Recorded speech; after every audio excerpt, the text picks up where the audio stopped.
Moving on then to race number 8 and the 8th on the programme. Class 3 contest this time, 1400 metres, headed by star of Yun Long, who was a course and distance winner 2 starts back. Beaten favourite last time out, Shining Gem behind Valiant Dream, only beaten ahead into 4th place. Glorious Lover makes his Hong Kong debut as a novice winner out of the UK.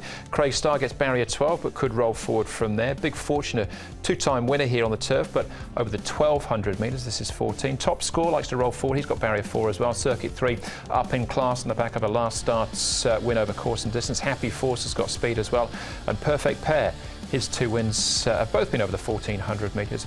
They were last season. Can't Stop the Feeling, Good Beauty and Circuit 3 are the horses that have been up at Chung Fry in the last month. Good tempo here over 1400 metres. Happy Force will ensure that with Big Fortune, and maybe even Amazing Luck potentially joins that, because he has led in his last 3 runs from gate number 13. So with a clean getaway, he could potentially be there, but he's been more missed than hit, has Amazing Luck. Can't Stop the Feeling handy. Craig Starr can potentially roll forward as well. So be some good pace here to race 8 on the card. He's had 4 starts now, Can't Stop the Feeling. Cheek Pieces will go on, tongue-tied for the first time. He moves really well on the all-weather. He's by Swiss Ace, so I wonder if they'll try 1650 on the all-weather for him. I think that looks ideal. That's what I would do anyway. But Can't Stop the Feeling, but I've never trained a horse in my life. Here's Good Beauty. He's the next one now. He's getting in this uphill. He's going in this uphill gallop here, and he goes nicely enough with his work. He's been in good form recently. Good Beauty. And Circuit 3, look, he's really found some form. He's up in grade, but he's going really well at the moment, this horse. He's won 2 of his last 3 and ran second in the other. So another one who's found some form. If you were a trainer, early morning training sessions wouldn't suit you. Morning 12 o'clock would probably be best, I think. We can change the wheel, can't we? Yeah, exactly. Do something new. All right, we'll come back to Circuit 3 in a moment. We'll hear from Chad Schofield, in actual fact. Shining Gem, though, he's won 2 of his last 4 starts, always in the market, only beaten ahead here into 4th place. Yeah, this was a strong finish in the end. There were 4 or 5 you're queuing up there. Valiant Dream, Flying Bonus, Lockheed Late, Diamond Brilliant, Team Spirit, they were all there.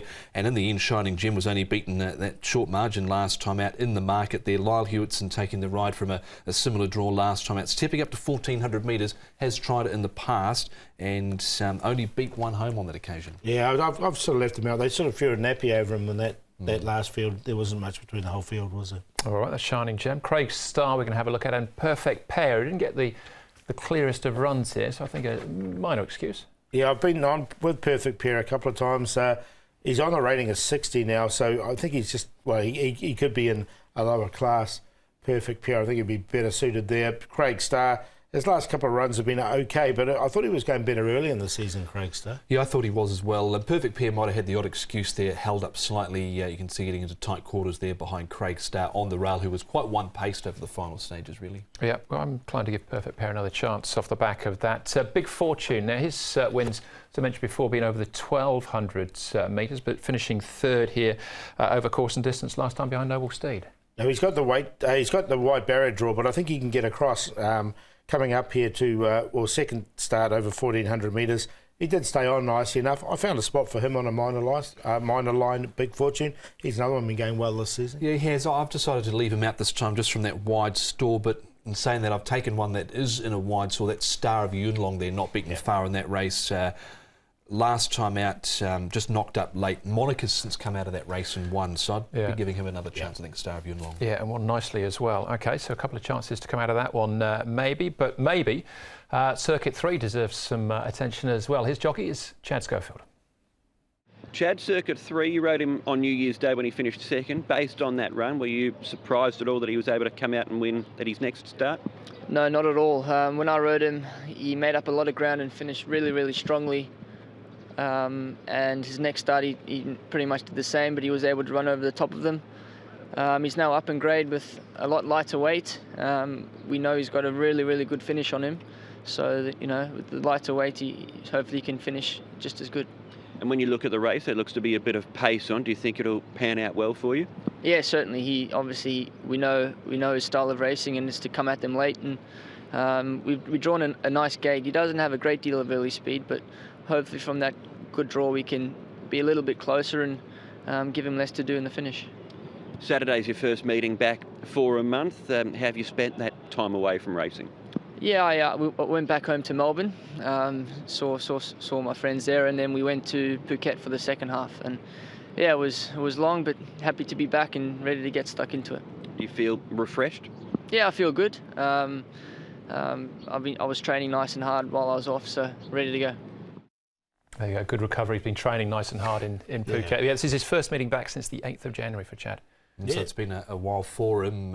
He's got a nice book of rides, including Voyage Warrior, so I think he can certainly get a winner there, especially with Circuit 3. Yeah, I agree. I think I've got him on top, and he'll be hungry, Chad, to get those winners after that long break. You trade when you go to Phuket too? Yeah, train a lot, good walks along the beach there.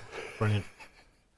Right, Circuit 3, big chance. How big, though, Paul? We'll find out in a moment, because we need to look at Glorious Lover, who makes his debut. He raced under the same name in the UK for Ed Walker. It came out of the Britannia Stakes going back to June. Not really pressured too much in this barrier trial there. You can see Zach riding him in the dark blue cap. He is interesting. This trial actually was only on Tuesday morning, so quick turnaround for him. He had the 3 trials. This is one of them, £1,029, so not an overly big horse. Look, I didn't find a spot for him in this. No, I'll be watching him as well, but who do you think are the top 4? Well, I think Circuit 3 is in great form at the moment. He's winning some really good, strong form races. I think he can go on with it. Star of Yunlong, the one you were talking about earlier on, I thought his win 2 starts ago was very impressive, and he wasn't too far behind Noble Steed last time. Good beauty. He's got that stamina in his legs. We saw him go up that uphill gallop, and his second behind Lucky Moore was good last time, and a big fortune from the front. 11, 1, 6 and 8. Same cue for me as well, 11 and 1. Quite keen here on Circuit 3. I think the pace in the race will certainly suit him. As Chad said, he's not the quickest of beginners, but he should be able to find a nice spot from gate number 6, and I think he'll roar home number 11, Circuit 3. Star of Yunlong, Craig Starr goes in. He's got an awkward stall and not prepared to drop off Shining Gem just yet. 2 McPhees in the selections there, so 11, 1, 7 and 2. All right, I think 11 is the one to beat Circuit 3, but I'm looking for a bit of value here with Hercules. I think can improve with the the step up from the 12 to the 1400 metres. That's race number 8. 2 more races to go. Race number 9 is a Class 2 of the 1200 metres. It's a red hot contest as well. We'll be back with that next.